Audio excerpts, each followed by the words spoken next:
एक दूसरा न्यूमेरिकल है, a block of iron of mass 7.5 kg है और इसके डायमेंशन आप जानते ही हैं, एल, बी और H, length, breadth and height. Length 12 centimetre है और ब्रिथ 8 है और हाइट इसकी 10 centimetre. Is kept on a table top, एक टेबल टॉप पर रखा on its base of side. इसका जो बेस टेबल टॉप पे आ रहा वो सिर्फ लेंथ इंटू ब्रिथ ही है। आपसे कैलकुलेट करने को कहा गया है। पहला पॉइंट आपको थ्रस्ट बताना है एंड द सेकेंड पॉइंट कि what pressure exerted on the table top. तो सबसे पहले हम ये देखेंगे कि हमें इसमें क्या क्या गिवन है। मास दिया हुआ है जिसको हम कैपिटल एम से लिखेंगे 7.5 kg।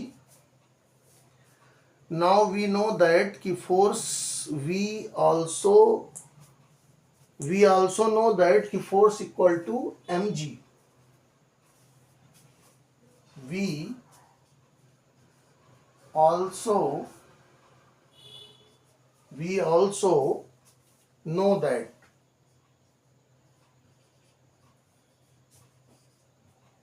F equal to mg। m क्या है हमारे पास? मास। g क्या है? Due to gravity. And thrust क्या होता है? सो थ्रस्ट इज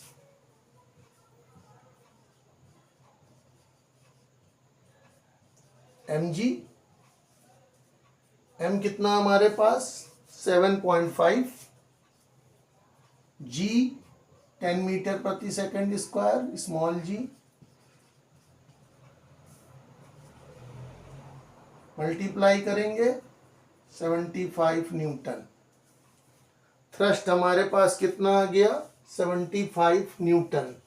ये आपका ए पार्ट। अब यहां पर बी पार्ट।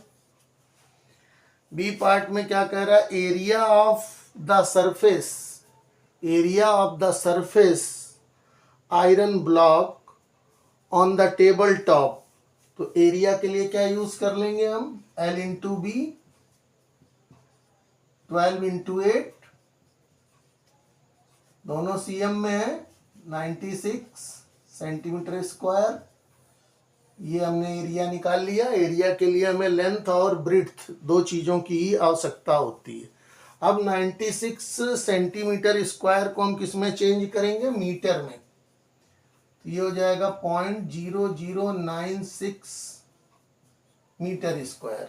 इसको हमने किस में चेंज कर लिया? 0.0096 metre square. Now we know the formula कि प्रेशर इक्वल टू क्या बताया था अभी हमने? इससे पहले आपको बताया था कि प्रेशर इक्वल टू होता है फोर्स अपॉन एरिया। फोर्स को ही हम लोग क्या कह लेते हैं? Thrust upon area. तो थ्रस्ट अभी आपके पास कितना आया था? 75। ये सामने लिखा हुआ है। और एरिया आपके सामने है 0.0096। कैलकुलेट करेंगे तो आंसर आपका आ जाएगा, इसको कैलकुलेट करने पर आंसर आएगा 7812.5 पास्कल। ये न्यूमेरिकल आपका कंप्लीट हो गया।